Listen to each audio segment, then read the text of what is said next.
What's going on, ladies and gents? Jake, aka Countdown Ended, coming to you once again, bringing you guilty or guilt-free with my co-host, judge, jury, and executioner himself. Cody Oneedy 316 is here again. What's going on, my friend? What's going on? I can't wait to review the career of John Cena. Did he actually bury people? I know. Or did he just bury mediocrity? There's quite an astounding list of names when you go through the list of history as extensively as we have since our last episode discussing the trial of Dwayne "The Rock" Johnson. We found him. That's right, folks. We found him guilty. CM Punk was right about him. He's a bald fraud. Bald fraud indeed. And so much for long-term storytelling. He was just at Bad Blood to be at Bad He's a Blood. long gamer, right? Is what he said he was? Yes. He was planning for the long term, and we know that's just not the case. So we go ahead and come today talking about if Cena actually buries talent. Is he guilty or guilt-free? Hopefully you enjoyed the new intro. Hopefully everyone is doing well today. As we get into our case here, we're going to start with our first witness, the one, the only Rey Mysterio. We're going to flash forward to the end of the WWE, the championship tournament. So this is July 25th, 2011. And John Cena goes ahead and challenges newly crowned Rey Mysterio for the title. Now, why does this happen? Why is there a tournament? What's going on at this point, Cody? So what happened was CM Punk won the WWE Championship against John Cena at Money in the Bank, and they needed a new WWE champion. So they had a tournament. And so at the beginning of that Monday Night Raw, they had Rey Mysterio versus The Miz in the finals for that title. Rey Mysterio won the WWE Championship. And what happened during that show, John Cena congratulated him and politicked his way to get a match against Rey Mysterio in the main event of that show. 46 minutes later, John Cena himself. Are you ready for this? Becomes inevitable. That's right. John Cena takes the title away from an already exhausted and wrestled Rey Mysterio, who beat The Miz earlier in the night to crown himself the new WWE champion. They tweet out making this such a moment, such a big deal, and then they say, but you forget to mention that just 46 minutes later, the inevitable John Cena comes in and takes that title. So why have the tournament? Why not just give John the title? Say, well, John was the last champion. Here we go. He walked out, so then it's like John never lost. That would have made more sense than beating Rey Mysterio. It took a long time for Rey to really come back where he was considered a main eventer and a nostalgia act in a combined way. So part of that was through the work of his son. And as you notice on this list, some of these people go ahead and they reinvent themselves, and maybe they weren't buried entirely, but their careers were intentionally derailed. And I think that's what happened here, because although we had the loss of Paraguayo Jr. and the 619 heard around the world, Rey did go out.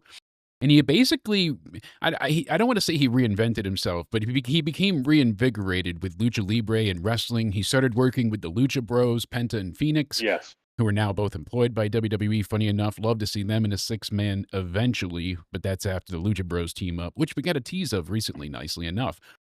But Rey went ahead and he reinvented himself by reinvigorating his career and working with young bloods to get him going again. He became a indie household name, and from there, he went ahead and came back to WWE as a superstar, brought his son in with him, and from there, Dominic became one of the most celebrated heels. So I would say that Cena did not bury Rey Mysterio, but he certainly derailed his career and ruined his momentum. What was the point of crowning him champion here? I don't know what the point of crowning him champion was. I think if they were going to just have the winner of that finals drop the title, it should have just gone to The Miz. And that would have made sense. Go home happy. The babyface wins in the end. You would think, right? Taking it away from the heel, because it makes John Cena look heelish in a way, taking it away from the beloved Rey Mysterio. But I don't think he buried him either, because he is Rey Mysterio after all. He's popular either way. But he had to work hard for it, and he should have been able to, at Yeah. that time in 2011, go off of his laurels and his match work. He should not have had to go out to the indies and, make his name such a desired, effect, and that ripple throughout that came with it. We saw him at the initial inaugural All In pay-per-view. He was a big mainstay of Ring of Honor and New Japan and all these things in between. So it may not have happened had he won the title that night and held it for a little bit and came back and he was the one that had to fight off Punk. It could have been something cool. There's a story you can tell there. But instead, it had to be John Cena again, the inevitable himself. So I wouldn't find Cena fully guilty here, but he's certainly he's not innocent. Maybe we would say in the second degree that he is guilty here. Storyline purposes, obviously John Cena needed to have that title because his rival CM Punk, and they're both arguing who's the real champion. And so it made sense from there, and they had a great rivalry out of it. But I think there was easier ways to get there, though. I think there was better ways to get there, too. I think so. You could have, even like what I said before, taken the more easy route, having the Miz defeat Rey Mysterio, and then John Cena taking it away from the Miz. Especially if the Miz cheated and then gets his comeuppance later in the night. Like you said, you get that celebration. And at this point in time, Vince McMahon's booking, as you mentioned, and this is going to come up quite often as we talk about John, we continue down the list here. It's all about sending the people home happy. And Yep. that was something that Vince didn't always follow by consistently. He was big on heel heat too, but he was strictly booking baby faces versus heels. It wasn't often that you saw face versus face, and Punk was being essentially portrayed as the heel that was running away with the title. The fans fell in love with him for it, but it turned him face. Yeah, but he was the bad guy at that time. And the next one that we're going to get into was a bad guy. Maybe also you could say bad in the ring, but the former Albert A-Train, the hairy man himself, goes to New Japan, becomes a samurai, gets some crazy tattoos, comes back as Johnny Ace's ace in the hole. He's going to go ahead and help defeat John Cena. It's Lord Tensai. And he's supposed to be this, just beast of a man that's so empowering, but yet he can only do some very unimpressive rest holds. He grunts a lot. Yeah. The crowd chants Albert and A-Train at him. He never quite felt or looked convincing. And I wonder, was it because we all knew who he was? He did defeat John Cena at his debut, but it happened because Johnny Ace had to help him in every way possible. So he didn't look strong here. He looked like he couldn't get the job done without help. So immediately the monster was not a threat. And then from there, he got beat multiple times, over and over again, last man standing match included. And they did some crazy things and beat the hell out of each other. But lo and behold, it just, I really feel like him being Cena's first opponent and how they tried to book him. And, they started off making him crush everybody in these super quick matches. And then he gets to John and he just gets beat. And from there, he turns into a dancing doofus. So I don't know how you feel about this one. With Brodus Clay, right? That's correct. The Funkadactyls, too. I think, personally, Cameron, if Lord Tensai went on and beat John Cena multiple times, where would he be now? I don't think anywhere. I doubt it, because he was already older at the time. And John Cena is just a superstar. So this one, I don't think he buried, because just star power alone, why is Lord Tensai beating your top star? Absolutely. So I don't blame John for this one. I don't think this was politicking. I think this was always designed. This was like the new Ludwig Borga. This was the new, heel of the week. We saw him eventually lead to Rusev's and the others. So John was being the all-American hero, and it was the anti-American sentiment that Vince goes back to throughout history that he loves so much. Again, in this one, I'm going to find John not guilty. In the first, we found with Rey Mysterio, at least he was like guilty in the second degree. He derailed his career for a while, but he didn't. And to be fair with Rey can politic too. So, I'm sure Rey later on, he built himself up into a place, but he had to get himself again into that main event scene. So, Now, I if you think see Rey Mysterio challenging for a title, you'd be like, yeah, I get that, of course. But back in 2011, that wasn't the case, and it could have been had they maybe let him have the summer with the title, go on a great streak, and then Punk comes back. You do a story with them for a little bit that leads to the Survivor Series 5-on-5, Cena versus Punk. Something fun, something better than what we got than just yeah. John Cena beats Punk and the summer of Punk is bad because of Del Rio. So Well, I mean, well, to be fair with the CM Punk one, that was one guy Cena really put over a lot.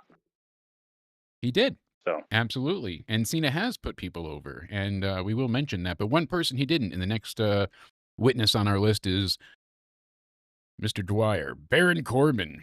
So Cena was given, by himself, given a title shot against then champion Jinder Mahal. Jinder Mahal had taken the belt from Randy Orton. Jinder had lost continually for years.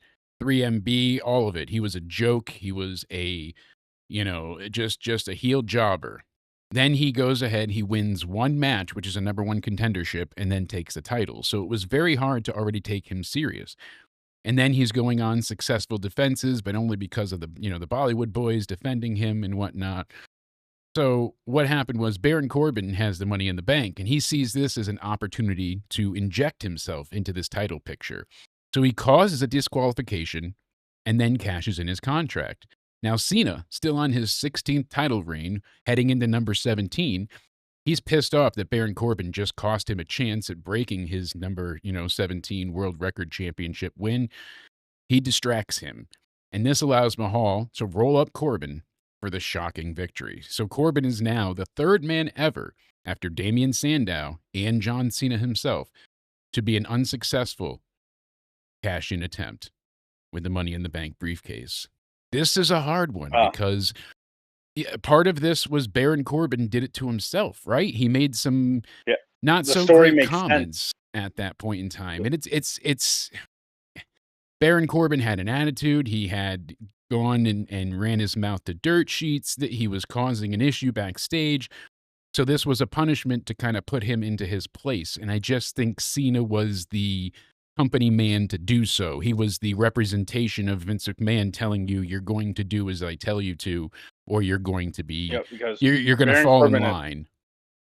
Baron Corbin has mentioned this stuff because he's matured now, obviously. Like him and John have respect now for each other. And I think Corbin understood what happened there.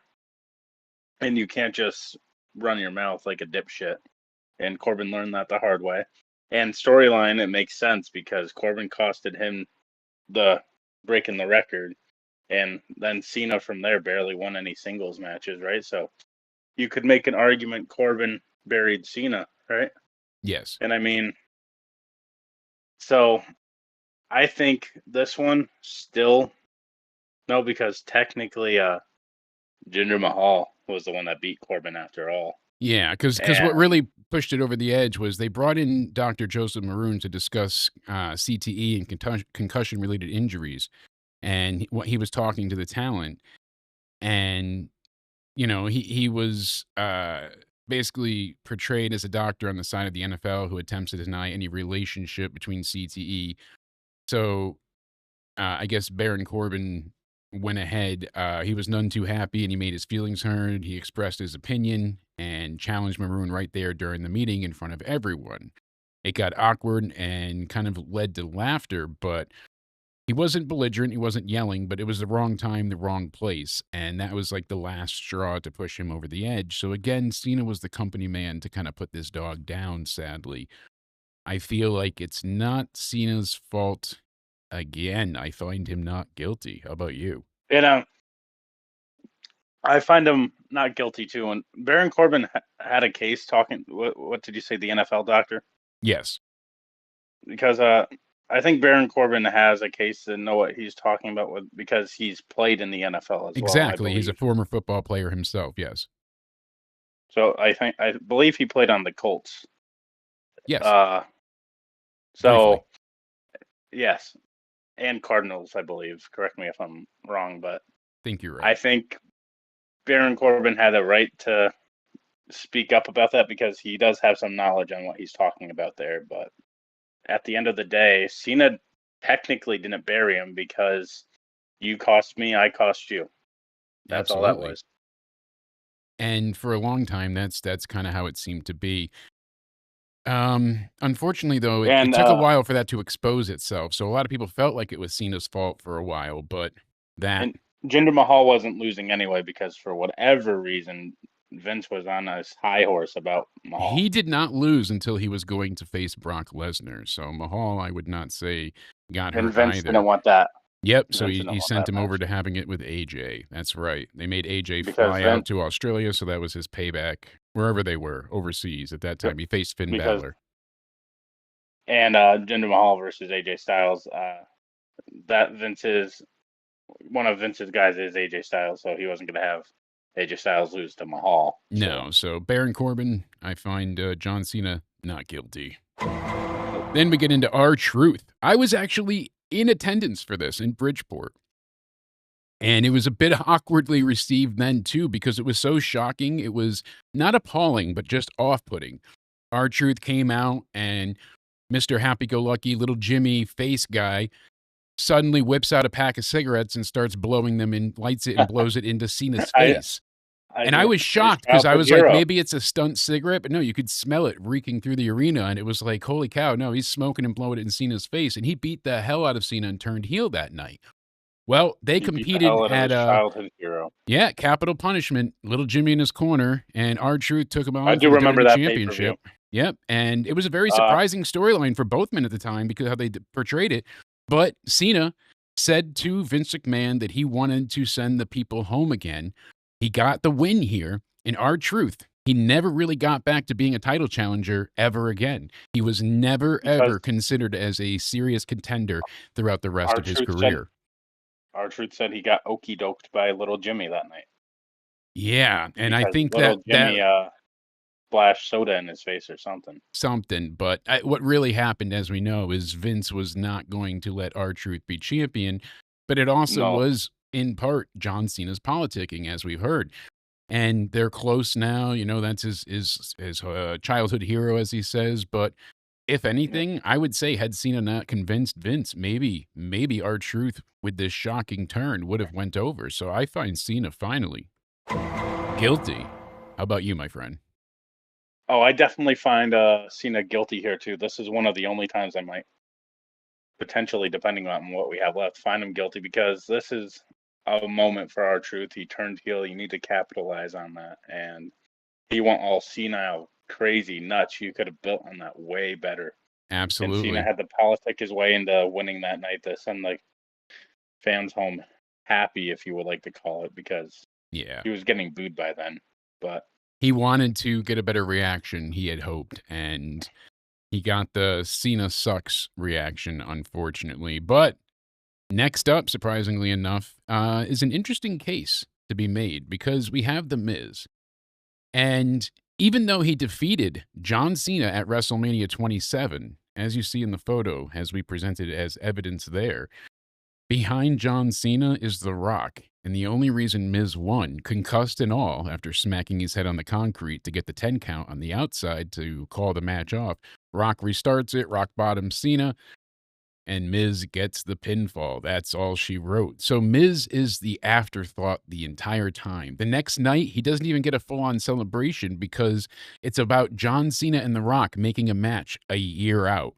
That's the headline. John Cena, The Rock, once in a lifetime. Not twice yet, because we'll get there, but once in a lifetime. Was The Miz even there that night? Because I remember Miz was heavily concussed. Yes, no, he wasn't. That's what I'm saying. He didn't even get a celebration, nothing. And the headline instead says, John Cena and Rock make match 1 year out. And it was a big gamble, too, because they did that a year out. And knowing that they would have The Rock eventually come in, be Cena's tag partner at Survivor Series against R-Truth and The Miz yet again. So here's the thing. The Miz had a good run as champion, but he was never able to recover. And the only other time he had the belt was just to be as a transitional champion after Lashley. You remember he went through that whole thing just to pass the belt on. It was basically, he was able to build himself back up the card. He had great runs as the IC champion, especially on SmackDown. That's brilliant. Some of Miz's best matches, too.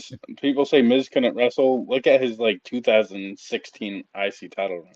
And he Yup. was champion again, so it did prove that this situation did not stop him. But just like Rey Mysterio, I'm going to say that Cena's guilty in the second degree here because the focus was always on Cena and the Rock, not the Miz. And I think they could have done more to make the Miz a complete challenger. And instead of him being able to tell the story like, hey, I beat Cena, what the hell are you guys talking about? Instead, it was like, oh, you needed help, you're not a real champion, and eventually he lost. So, I mean, I'm gonna say he's not guilty here because Miz still brags about that to this day. yes. About And he was able to beating. use it. He found a way to reinvent himself. But I feel like John kept him from that main event scene for quite a while. And had Miz not had the ethic and effort that he put into 110% with his character and the heel runs that he gave us, I don't think we would because have gotten that. because Miz is just one of those cases though. Like if you give him something, I'm gonna make it work. That's how Miz Absolutely. is, He always ran and with that's it. how. And they still trust him now to this day because look at all the rookies he always gets put with. Not even rookies, but when someone gets called up from NXT, like Champa at one point was with him. I forgot who else was with him. I Yeah, know they had Johnny Gargano a little bit when they were face. Uh, Bronson Reed too, or no? Was he for a at bit. first Yep. with him when he? Yep. So, So they trust him in a way to build up talent. So I mean, he was the I'm coach mixed for on this Daniel one Bryan. Absolutely. I don't think Cena's directly guilty, but I think he did initially hurt the Miz's level and I would elevation, even though he was the I one would that helped say get your him to wording that was the name. best though.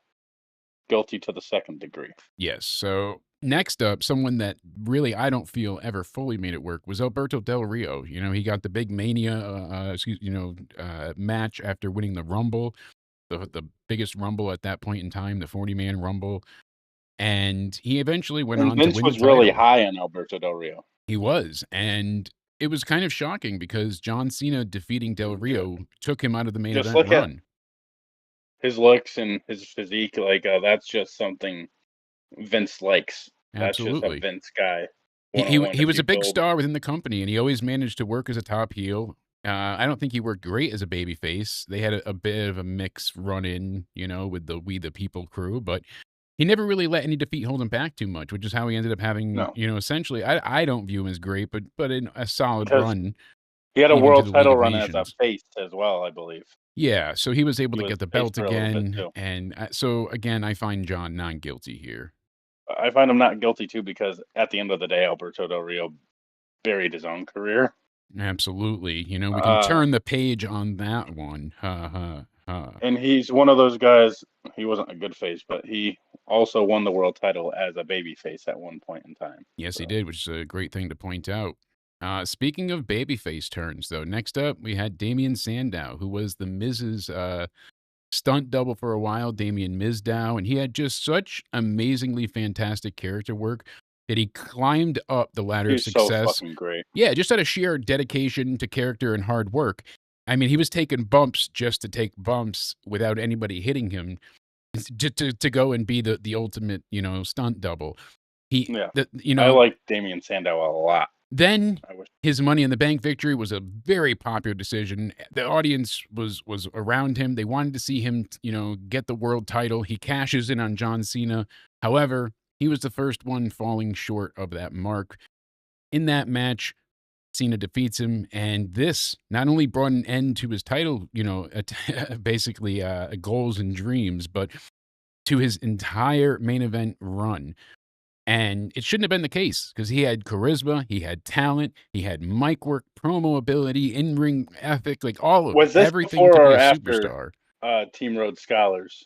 Because I remember he was with Cody Rhodes. After. And Oh, that was after, right? Because he won the Money in the Bank by yep, turning on Cody and Rhodes. Cody, yep, Whoa. you nailed it. So that's what I'm saying. Like we saw how great of a heel he could be, and then he turned everybody on his side, being a face. Everyone wanted to see him win this, but Cena said it wasn't the right call.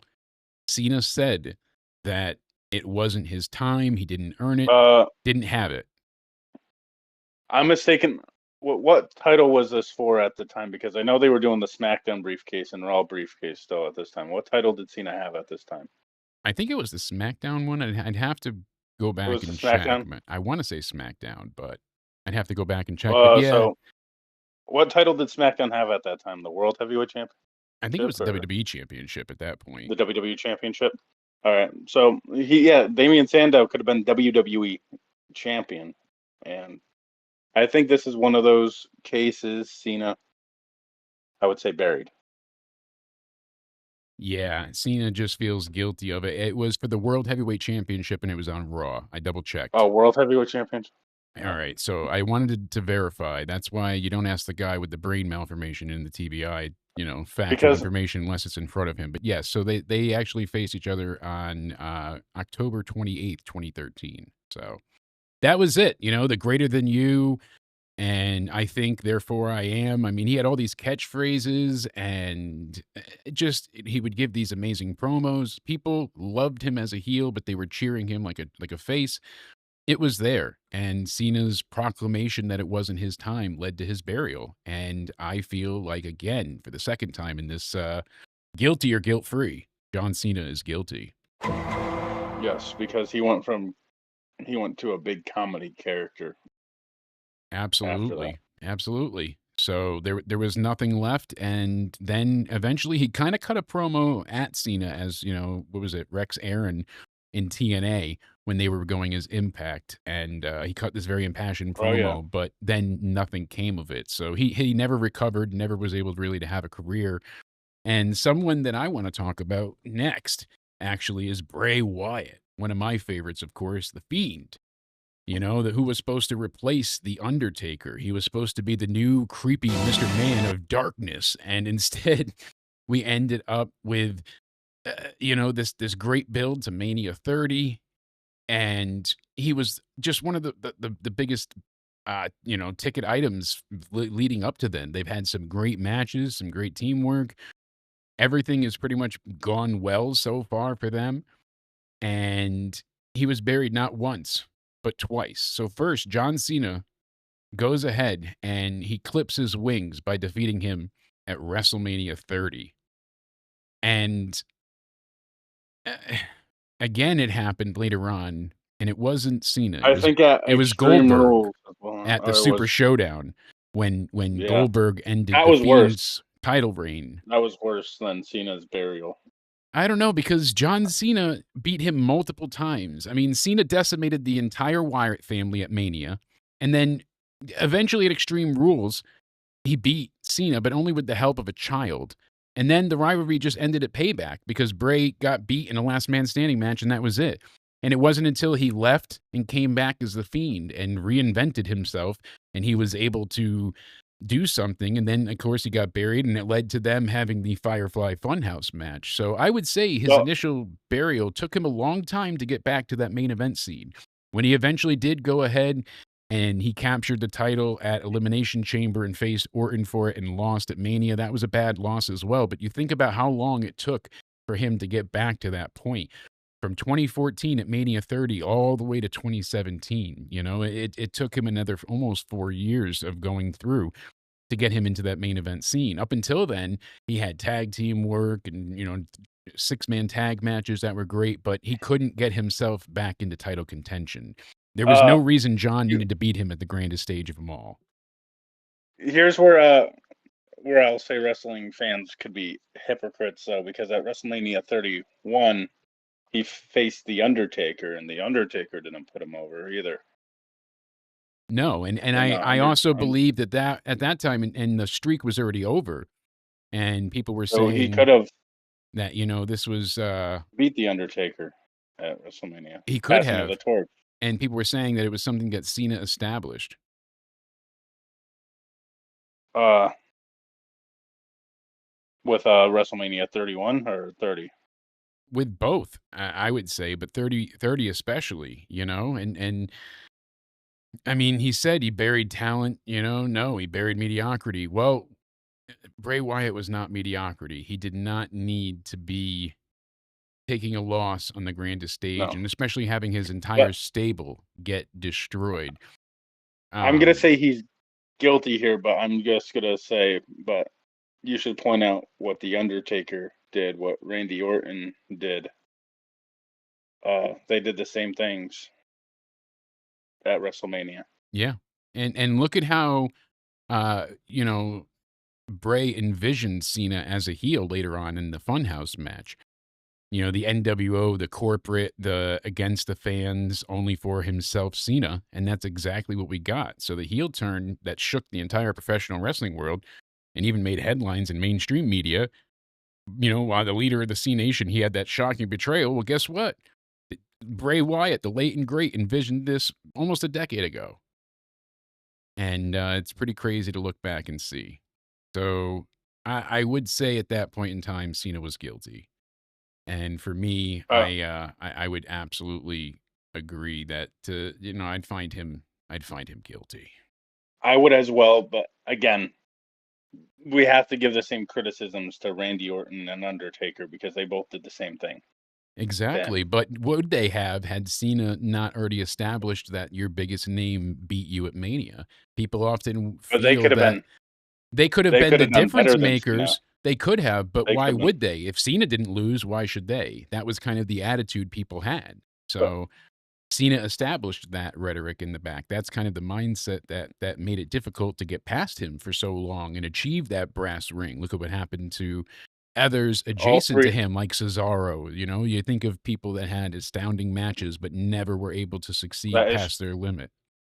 A lot of them are guilty for that, though, because Undertaker, Randy Orton, and Goldberg all have political pull too. Absolutely. So maybe Cena's not fully guilty here, but maybe you convinced me to change my verdict to guilty in the second degree again, because he did derail his career from the main event stands for quite a while. Yeah. So I kind of have been swayed by your my peers. That's my only take, because Cena, yes, he buried Bray, but like I want to know why people don't talk about Undertaker burying him. And that's a great point. I think at that point it was kind of like a foregone conclusion or expectation, and unfortunately they used that match with Undertaker as like a bring back of sorts. Can he still go? Can he still do it? Can it still happen? And Undertaker, I think, is worse because they have like those same dark personas. So Undertaker should have known better. That's more of a passing of the torch. If anyone needs to put over Bray Wyatt, which he did whisper in his ear all those years later, right before he passed. You know, he gave him that send off and told him something great, but still. At WrestleMania 31, I don't think Undertaker should have beaten Bray Wyatt. No, certainly not. And while you're talking about WrestleMania 31, we go on to our next man, Rusev. Rusev was a heel like nobody else at this point because of his gimmick, and with everything going on in the world and all the heightened concern over Vladimir Putin and Russia, the people hated Rusev even more because him and Lana stuck hard to this rhetoric. They even had Tommaso Ciampa as their lawyer present at some points, but they would, you know, broadcast to serve Vladimir Putin. You know, they went heavy into this gimmick. And Rusev is now the U.S. champion. They have the title on the Russian. Of course you want to go ahead and have him destroyed. We talked about it before. Vince loves the foreign adversary, you know? That's why he turned Sergeant Slaughter. He loves the idea of the foreign heel getting taken out by the white meat American, all-American babyface. And that's what he tried to portray here. But that's not what we needed. Whoever came up didn't think with this one because they put the title on the line versus John Cena at WrestleMania 31. And Rusev, being one of the top heels at this time, one of the biggest up-and-comers coming from the NXT system that Triple H is really just getting stars cranked out of. And now we see this massively over Bulgarian beast get decimated and lose his title to Super Cena. I mean, but here's the thing, though. Mania, you could blame on Lana, right? But the 3 back-to-back losses afterwards cemented his burial. Not the best look, but here's what I'll give this, though. Like, who would have had the better U.S. title run overall, Rusev or John Cena? Because he did have that legendary U.S. Open Challenge, which he had a great United States Championship run. But the story should have been, if they were going to have 4 matches, why did John have to win all 4 matches? John won all 4 times that they faced off. Why couldn't John have lost at WrestleMania and then lost at the following 2 defenses and then finally come around to go ahead and beat the bad Bulgarian? No more Lana on the outside to help. Out of it. You could have had him win it on like the 4th of July or something. Exactly. And I mean, we had it time and time again. They did it at Extreme Rules, and it just, What year was that? 2015? yes, it was. So I'm just saying 4th of July. I want to see what 4th of July was on in 2015, just for the fuck of it. Uh, but John Cena because versus maybe it would have worked. Rusev, they finally had their last match, I believe, at Fastlane, or that might have been the second to last, the penultimate. And, it just, it wasn't great. And I think they could have had the story basically be John captures it at the end, and then, hey, all right. Instead, that's not the Yeah. story we got. He got beat every time. And Rusev, he did get over eventually for Rusev Day inadvertently. But besides that, he was never revered again. He certainly was never brought back into title contention. So I feel like John is I'm fully mixed on guilty this here. because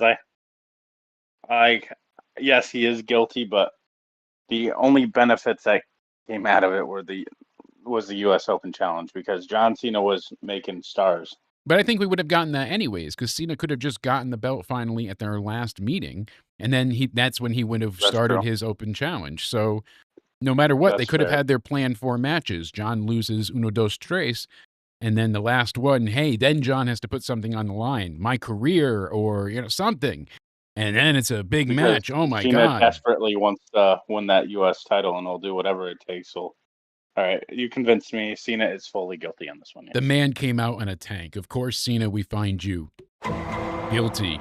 Then we go into the heartbreak. Maybe Cena's not entirely guilty here, but certainly made this man look like a cuck. That's right, Zack Ryder.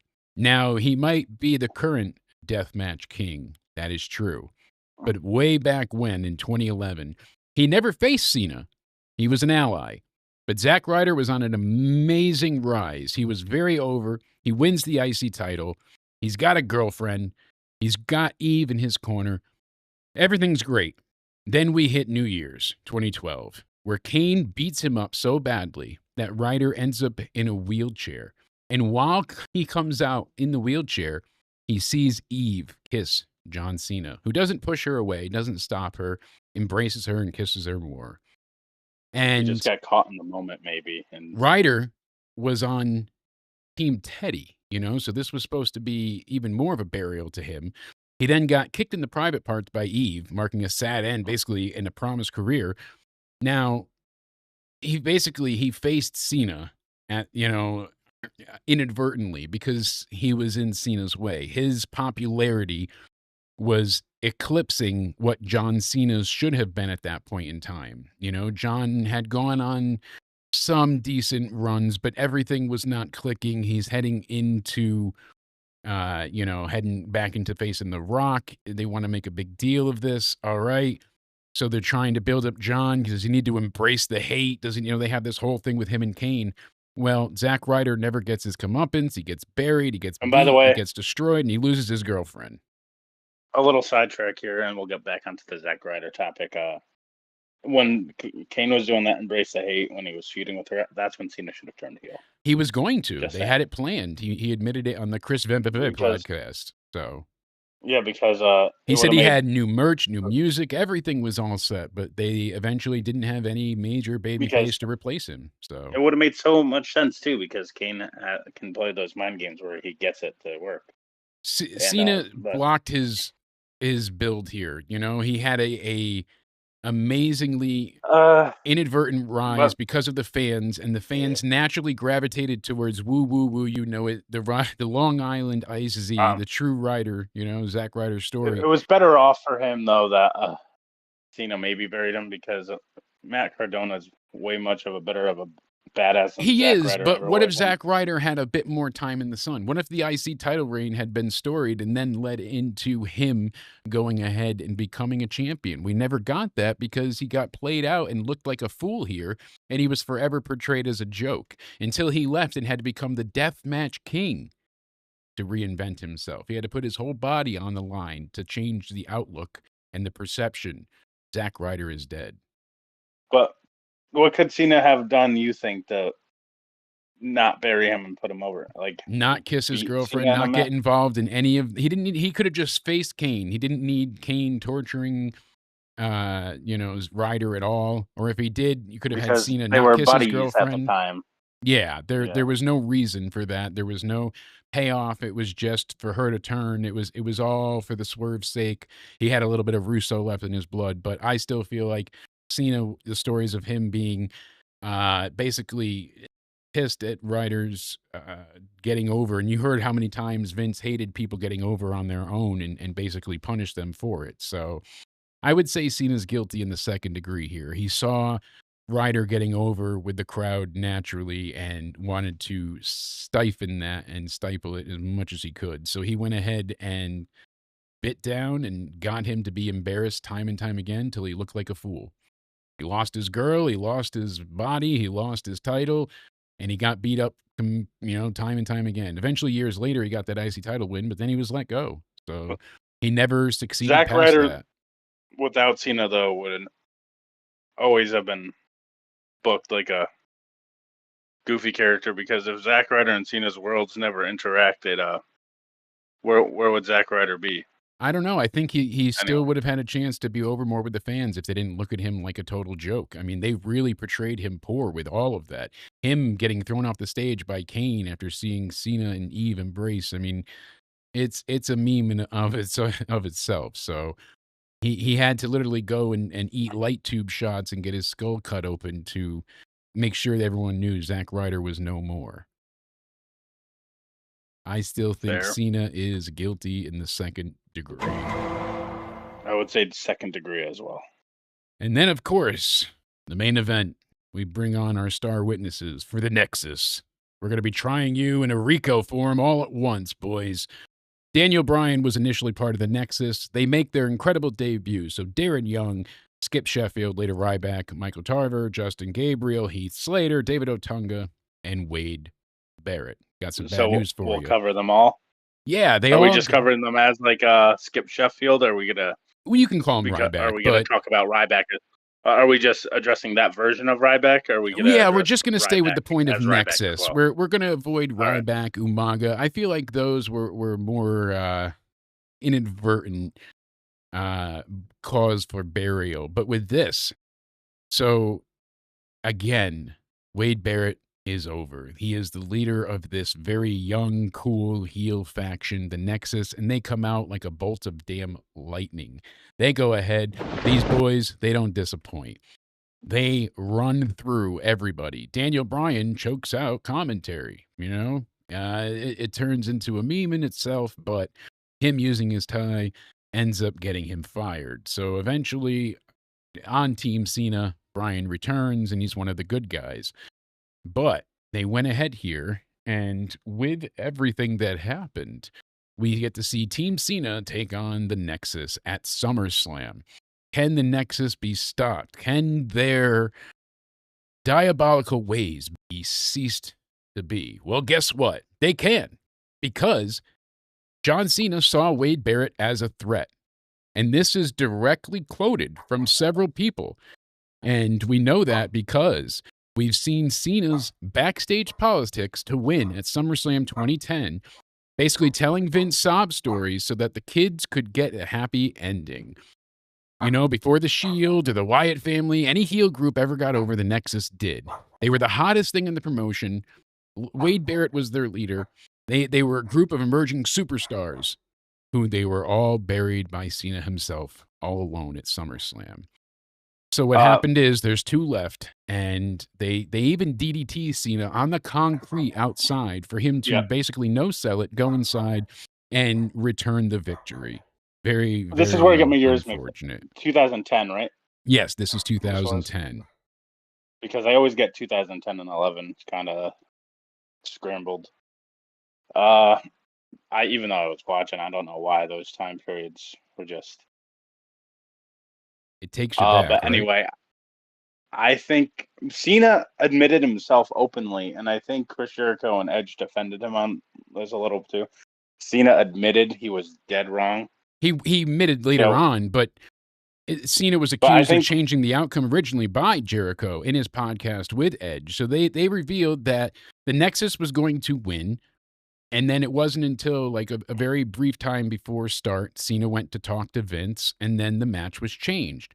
They went and tried to get it changed again, and Cena changed it to get the result of the match, declare himself the winner, and send the fans home, quote unquote, happy. Wade Barrett is the only one at that point of time that could have been a top star. Like you can say he buried Heath Slater, Justin Gabriel. What would Yeah. they have done? I basically, it's a trial of Wade Barrett here, but I'm considering it the moment of him burying the Nexus. And that's the you thing. gotta also take Wade was never Cena considered a did- main eventer again. The Nexus was split way too soon. They even tried to go ahead and inject CM Punk in there as a new, leader of the Young Bloods, and it didn't even work then. We basically Because went ahead and had to live I on think with the Vince fact of them liked- being buried. I think Vince liked Punk more than Barrett. That's why. I don't know if I'm right or wrong. It wasn't even so much that. It was just how Wade was portrayed, both backstage and after the loss with the fans. The fans just gave up on them. Eventually, when he got over with the bad news stuff, it was on his own, and Vince was not thrilled with that and eventually stopped him from doing it. There was a point in time, though, where Cena had to join Nexus and he was bitched around by them. So you could say that Cena did take his blows in that. But it was never enough, Dude. and it was so long later, and he was supposed to be gone forever, and then he came back a week later, or the very next week, Yeah. It was like Cena never actually got fired. He never left. There was no payoff to any of it. Wade Barrett never captured the glory that He definitely tried buried to. He never, Wade basically, he was never able to ascend out of the mid card, and even then, the mid card then never really was a stepping stone into the main event. You had to either get lucky or get white hot, and that was your only way up, because having then the IC title didn't mean shit. That is fair. I think Cena definitely did bury Wade Barrett. Yeah, absolutely. I mean, they eventually reinvented those titles into the workhorse titles. Cena made the U.S. title mean something, yes. And he has achieved a lot of good for this company, no doubt, but I find him absolutely 100% guilty for burying the Nexus here at SummerSlam. Then you can make arguments that, like, who he put over. Like, I don't even know if you want to get into this discussion or that. Oh, absolutely. That's part of his defense. Because he's put over CM Punk a lot. I think Punk barely lost to John, if I'm not mistaken. I think because I remember one of their last matches, they said this is like the first time Cena beat him in a one-on-one match. There's a lot of wrestlers that he put over. When you think about it, you think about AJ Styles. AJ getting that great run when they went with the title, going back and forth with each other. Their match at the Royal Rumble was incredible. Another great name, Kevin Owens. He put over Owens immediately when he came out. Owens was the NXT champion, and he put that over the U.S. title. And that was during John's, great U.S. title open challenge. He put over Daniel Bryan. He took the mic and put over Bryan multiple times to try and make sure, hey, that people are cheering for him. You could even say, later on, he put over The Miz. They even won the main event match at WrestleMania. Punk can't say that. So people could say he put over Edge at times. He's put over Punk, like you said. He put over Reigns multiple times. Even though he buried him when he was a face, he went ahead and reinvented some of his popularity by coming back and saying, I'm going to beat you 1, 2, 3, but couldn't. That was a big match. He helped Seth. He helped Lesnar.